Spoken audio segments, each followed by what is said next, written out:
Hola a todos y bienvenidos a la Open Class que tenemos sobre ciberderecho y en el que tenemos el placer de tener esta tarde con nosotros a Carlos Alberto Saiz, socio de Ethics Group y vicepresidente de ISMS Forum, en la que nos va a hablar pues, sobre cibercompliance como necesidad de las organizaciones, ¿no? Y cómo implantar un sistema de cibercompliance. Bueno, como os decía, me gustaría daros algunas claves, ajustándome al tiempo que tenemos sobre cuáles son los aspectos prácticos a considerar de cara a la implantación de un sistema de cibercompliance, como bien decía Juanjo, ¿vale? Bajo mi punto de vista, este año que viene va a ser un año importante, ¿no? en toda esta materia, en todo lo que tiene que ver con cumplimiento normativo, con ciberseguridad, con privacidad. Está lleno de novedades y de desafíos, y sin duda para los profesionales que estamos en este sector. Bueno, entonces, como decía, este va a ser un año importante e interesante para los profesionales que estamos en este mundillo por las novedades que vienen, ¿vale? ¿Cuál es el contexto en el que nos movemos? En primer lugar, los incidentes de seguridad se van incrementando año tras año. Yo creo que cada semana podemos ver en prensa algún tipo de ataque más o menos importante, lamentablemente algunos muy importantes. Hace poquito conocíamos el ataque que ha sufrido el Ministerio de Economía y Hacienda con muchos datos de todos nosotros, ¿no? Que han sido accedidos, parece ser que por terceros. Se está viendo un poco el alcance de todo esto. Tenemos una presión regulatoria, yo creo que importantísima, va en aumento. Hay una tendencia a regular los aspectos de ciberseguridad muy importante, y cada vez tenemos más controles y requisitos que cumplir en todo tipo de organizaciones y sectores. Tenemos que conocerlas, tenemos que afrontarlo y tenemos además que implementarlo de la mejor manera posible en nuestras organizaciones, ya sean empresas públicas o organismos, en empresas privadas o en organismos públicos. Y luego yo creo que también hay un tema muy importante, y es que el alcance, ¿no? de protección ha cambiado mucho.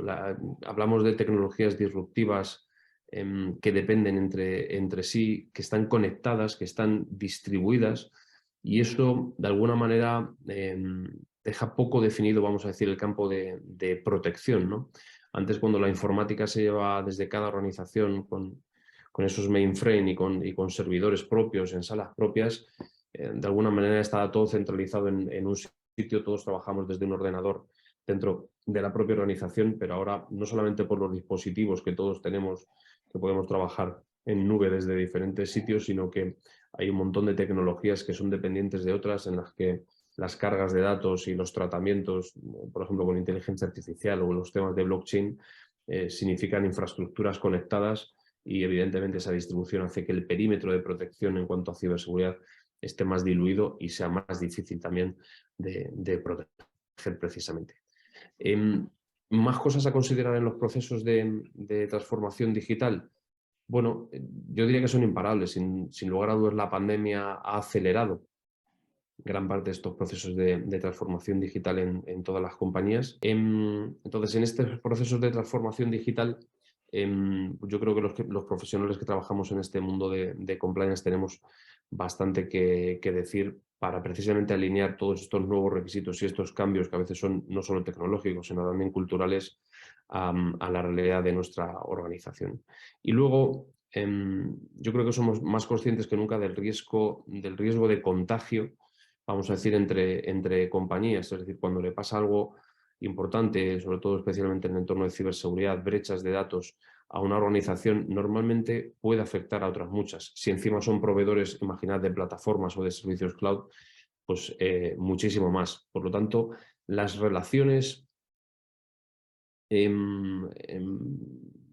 las relaciones que hay entre sociedades, entre empresas, que implican tratamientos de datos o compartir tecnologías, etcétera, implica que el riesgo entre terceros y empresas, clientes y proveedores sea mayor, y por eso esa gestión de riesgo de tercero y el riesgo de contagio también es mucho mayor. Por ejemplo, nosotros aquí en la oficina, pues diría que no sé, el 50% de las brechas de seguridad que asesoramos a clientes no son realmente en infraestructura de ese cliente, sino de proveedores que le prestan algún tipo de servicio, lo cual pues lo que hace es bueno, dificultar, vamos a decir, de nuevo ese ámbito de protección. Bueno, con todo este contexto complicado, vamos a ver por qué es importante implantar un sistema de cibercompliance. Bueno, al final hay una cosa que es importantísima y es que cuando hablamos de normativa y cuando se dice que se regula tanto en el entorno de la seguridad de la información o de la ciberseguridad, realmente estamos hablando de lo que se protegen son derechos. Más que proteger una tecnología, una infraestructura, lo que se protege son los derechos que hay detrás de ese uso, de esa tecnología, de esa infraestructura. Y lo que hay al final es pues, derechos de propiedad intelectual, de honor, de intimidad, de secretos empresariales, de protección de datos. Hay intereses del Estado, el acceso a servicios públicos y realmente eso es lo que se está protegiendo. Las ciberamenazas, la ciberdelincuencia va en crecimiento. La regulación también está creciendo, pero tenemos que ser capaces de implantar sistemas sensatos, que tengan capacidad de escalar y de crecer conforme a nuevos requerimientos que vengan de las normas para poder alinearlos precisamente a la realidad de la organización y a un cumplimiento normativo adecuado. Por lo tanto, ¿el panorama cuál es? Hay muchas normas con diferente alcance y diferentes obligaciones, tienen diferentes sistemas sancionadores, diferentes autoridades e instituciones que tienen también otras competencias y funciones. Si vamos al mundo de la ciberseguridad, pensad en CCN, pensad en CENEPIC, en INCIBE, en diversos ministerios, en la Agencia Española de Protección de Datos, las agencias autonómicas de protección de datos, es decir, hay varias autoridades, cada una con sus competencias.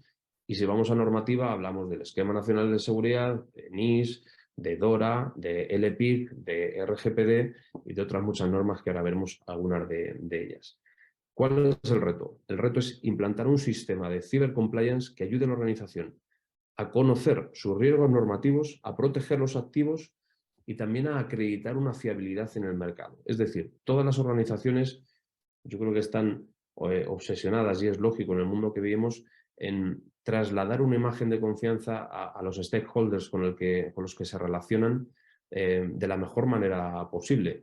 Esa fiabilidad es lo que hace bueno, que se rompan muchas líneas, ¿no? de duda para poder llevar a cabo negocios con agentes, con terceras partes, con partners, con clientes, etcétera, etcétera.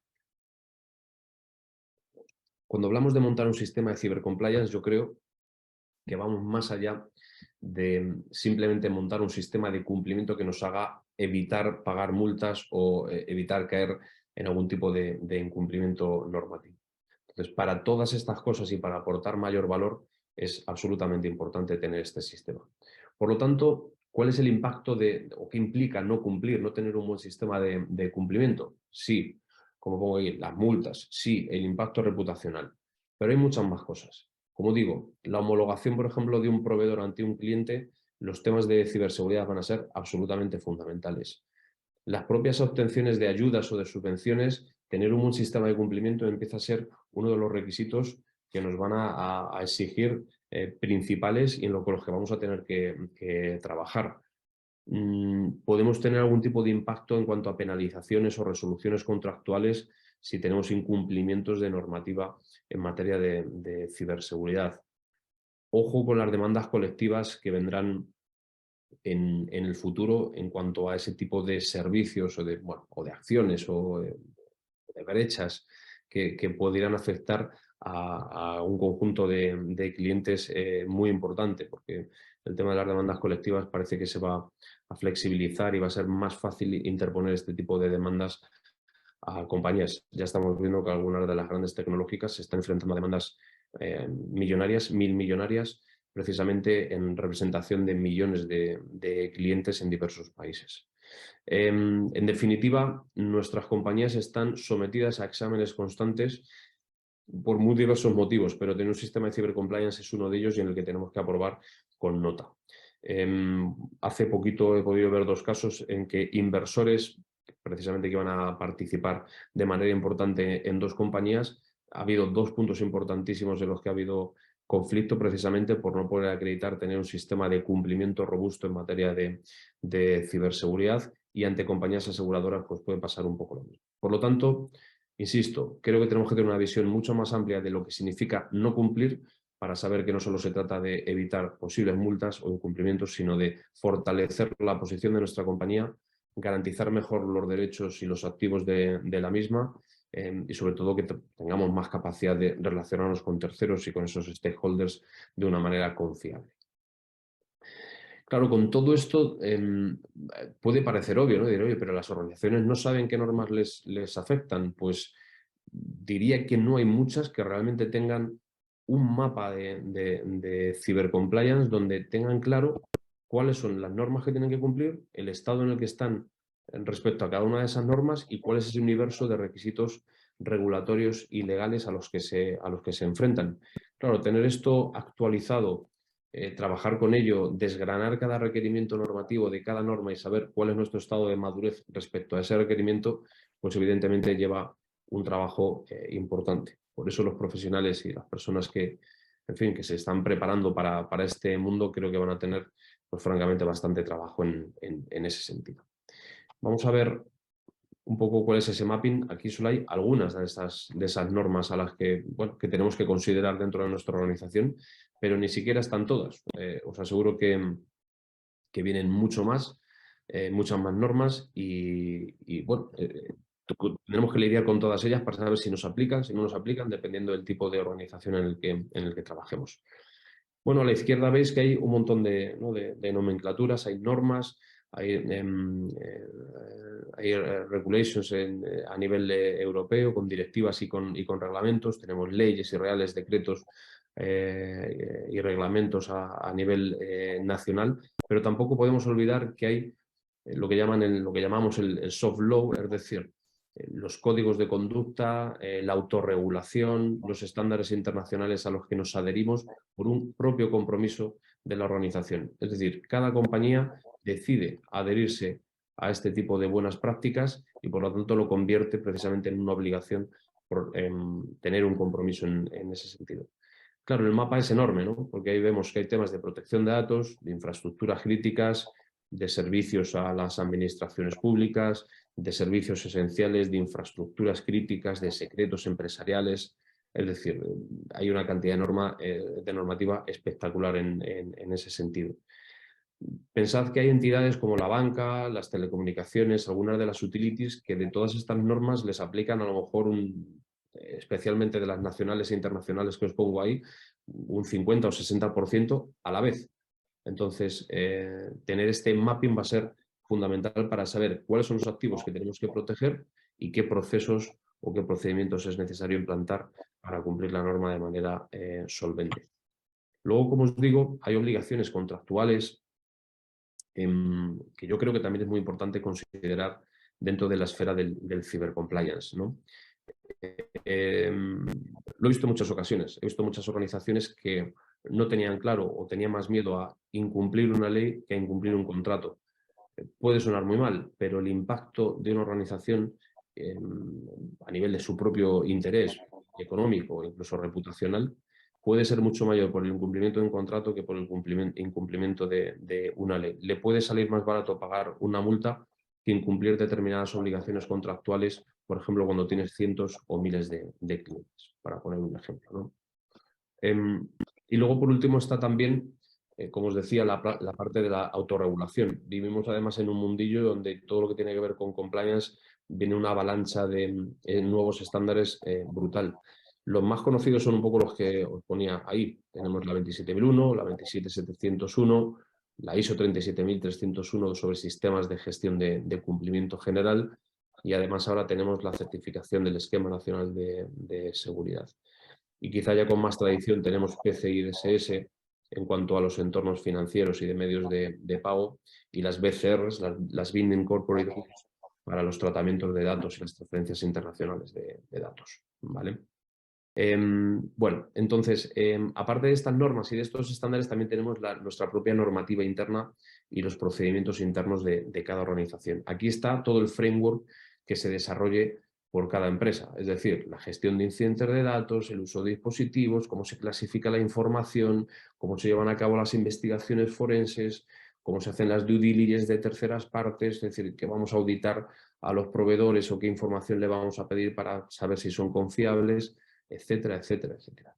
Todo esto es el universo de lo que se llama el Cyber Compliance Mapping, es decir, saber cuáles son mis obligaciones legales, mis compromisos contractuales, mis compromisos de soft law o de autorregulación, mapearlos y evidentemente conocer cuál es el impacto en caso de incumplimiento de cada uno de ellos y saber el estado de madurez o de cumplimiento y de resistencia de mi organización para cada uno de esos requisitos.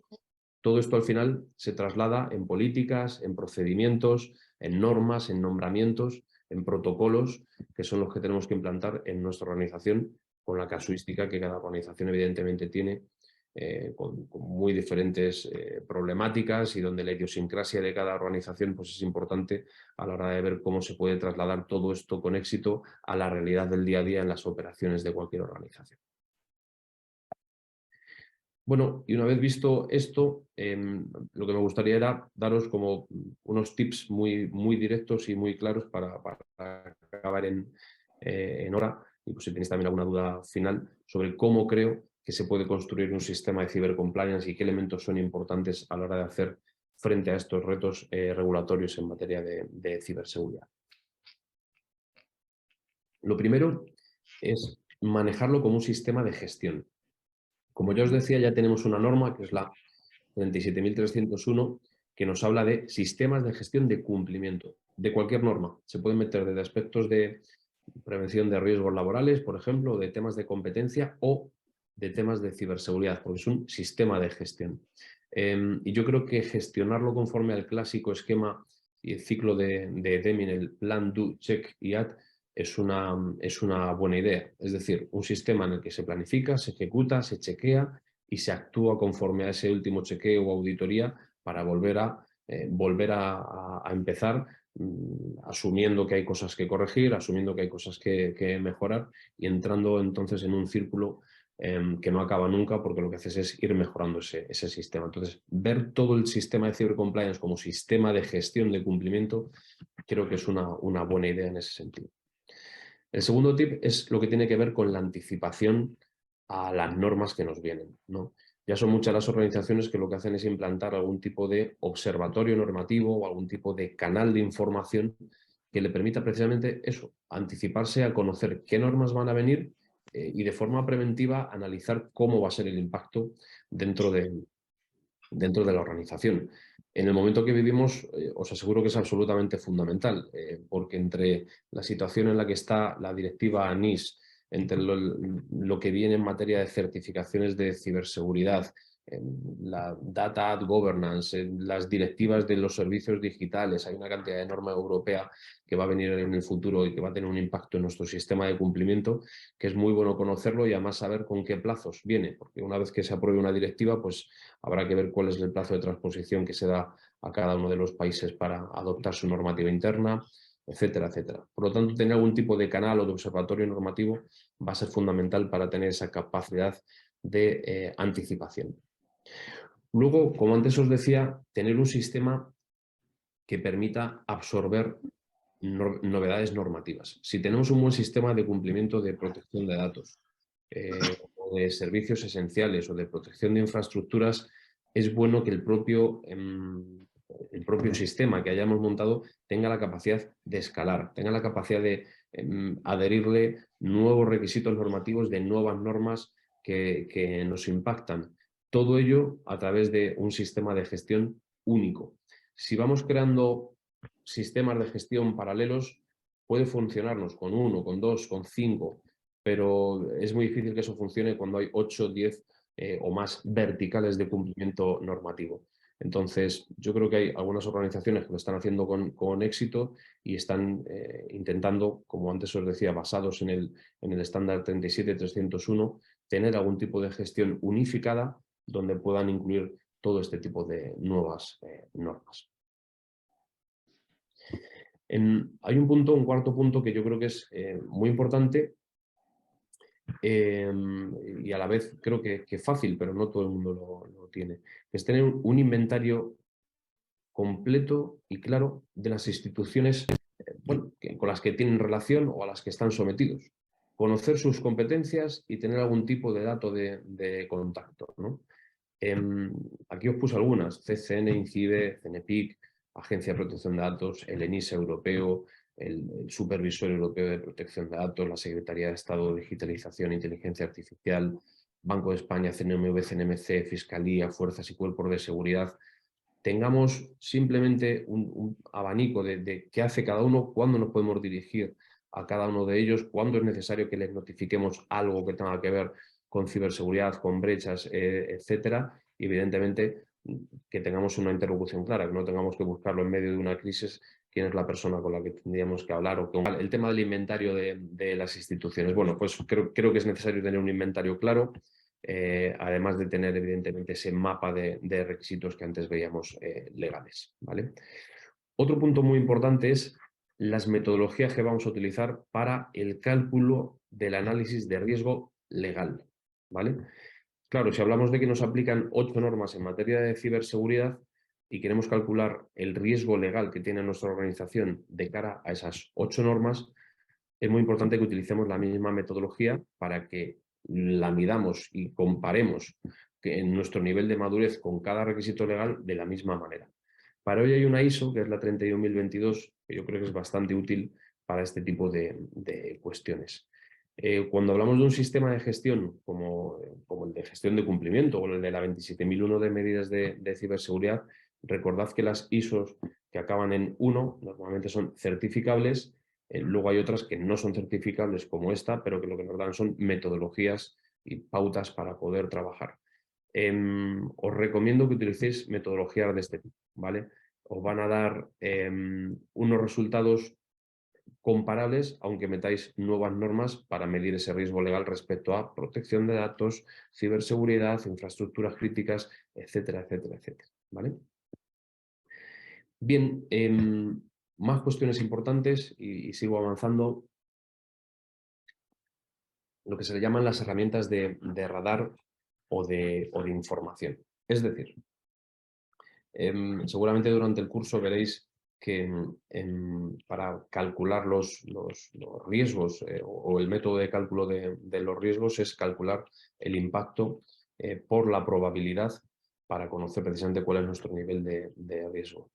Es muy difícil que podamos calcular bien nuestro nivel de riesgo respecto a una normativa si no conocemos bien cuál es el impacto de incumplirla y evidentemente si no tenemos criterios para poder estimar una probabilidad en cuanto a saber si estamos muy expuestos o poco expuestos.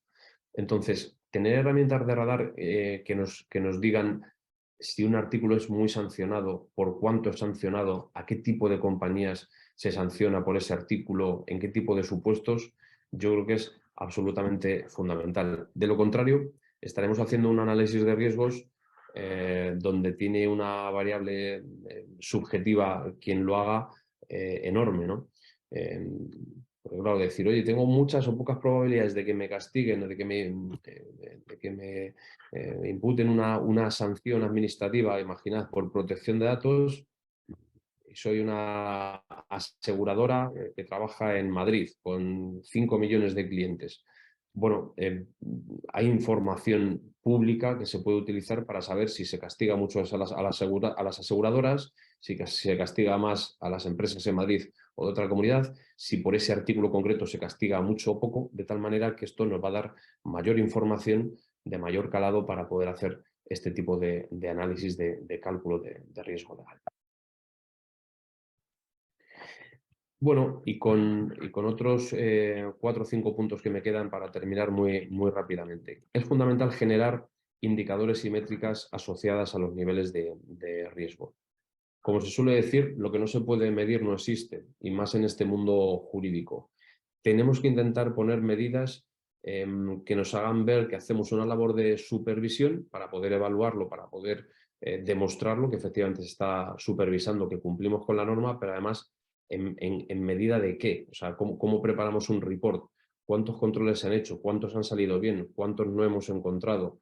Es decir, ver resultados fiables para que desde la dirección, evidentemente, también tengan una visión de cuál es nuestro estado de situación. Desde la dirección o el consejo, sin duda nos lo van a pedir y es el lenguaje que ellos manejan, el de los indicadores, las métricas y los reports. Y de hecho les ayudará a tomar mejores decisiones en cuanto a la mitigación de riesgos. Por lo tanto, yo creo que eso es algo fundamental. Luego tenemos todo lo que tiene que ver con los recursos adecuados, ¿no? Yo creo que vivimos en un país donde se ha trabajado y hay muy buenos profesionales en materia de privacidad y en materia de ciberseguridad, muy buenos. Hay una tecnificación enorme, tremenda, buenísima. Por otro lado, tenemos buenas herramientas, tenemos buenos técnicos, pero falta gente en primer lugar, y luego donde creo que además falta gente precisamente es en un perfil jurídico experto en temas de ciberseguridad. Precisamente por lo que implica todo este mundillo técnico y de medidas de seguridad y de redes y de infraestructura y de software, pues es verdad que no es fácil, pero necesitamos expertos y personas que conozcan bien esta terminología y evidentemente el impacto legal del incumplimiento de este tipo de normas y de este tipo de marcos regulatorios, ¿vale? Más puntos. Diréis, oye, todo esto que me estás hablando, Carlos, es una locura de cumplir, ¿no? O sea, esto lleva miles de horas. Es cierto. Montar un buen sistema de cibercompliance lleva mucho tiempo, hay que tener una estrategia, hay que tener recursos, hay que tener herramientas. El uso de herramientas de LegalTech y de RegTech, como se llaman en este sector concreto, va a ser fundamental. Ya hay todo un mercado enorme y además creciente sobre herramientas de inteligencia artificial, de LegalTech y de RegTech, para poder precisamente automatizar gran parte de estas tareas repetitivas de análisis de documentación, de gestión de riesgos, de preparación de informes, que creo que nos pueden ayudar precisamente como profesionales a dedicarle más tiempo y más recursos a las cosas que más valor aporten a nuestra organización. Yo creo que ahorrarse cientos o miles de horas de trabajo precisamente utilizando la tecnología o automatizando algunos procesos es una buena idea, sin lugar a dudas. Hay una resistencia al cambio, yo creo que importantísima en el sector legal al uso de tecnologías. Muchos ya lo ven, pero hay otros muchos que todavía no lo ven o creen que las tecnologías pueden de alguna manera sustituir a las personas, y de lo que se trata es de que tengamos mejores instrumentos para desarrollar precisamente la profesión y las funciones que al final una entidad nos encomienda. Por lo tanto, yo os animo a que conozcáis lo mayor posible todo este mercado de LegalTech y de herramientas RegTech que hay, porque creo que van a ser muy útiles de cara al futuro. Y ya para terminar, bueno, pues creo que tener un buen gobierno interno definido entre las diferentes figuras que hay en este mundillo, donde suele estar el responsable de seguridad, el delegado de protección de datos, asesoría jurídica, compliance, auditoría, control interno. Bien, depende si somos una entidad grande, mediana, pequeña. Si somos un ente regulado o que cotiza o en un sector que no tiene demasiada regulación. Todo esto van a ser bueno, diferentes variables para saber hasta dónde tenemos todo esto bien definido. Pero tener buenos nombramientos y competencias claras lo que va a hacer es que seamos más eficaces, que se eviten los conflictos de intereses y que además se eviten solapamientos entre funciones, ¿vale? Al ser todo esto bastante nuevo, pues a veces es lógico pensar que no está del todo descrito de manera perfecta para que esto no ocurra. Y por último, y con esto termino, lo estoy viendo de manera constante. Es muy importante que en los procesos de adopción de cloud, ese journey to cloud, como se suele llamar, que los clientes hacen y que todo el mundo está yendo hacia la nube, sea llevado de una manera inteligente, donde definamos muy bien cuáles son las responsabilidades internas, donde tengamos muy claro cómo cronológicamente hay que tomar las decisiones en cada una de esas transformaciones o viajes hacia la nube. Yo creo que hay un sentir genérico, que no es real, de que ir al cloud significa externalizar todas nuestras responsabilidades en el tercero, en el proveedor, y evidentemente esto no es así. Ya hay un montón de casos donde ha habido problemas precisamente por no tener claro que hay ciertas responsabilidades de ciberseguridad también en el cliente que externaliza en un cloud una determinada infraestructura, un determinado software, y es porque no tienen bien estructurado ni madurado este proceso de gobierno del cloud, que es absolutamente importante definir.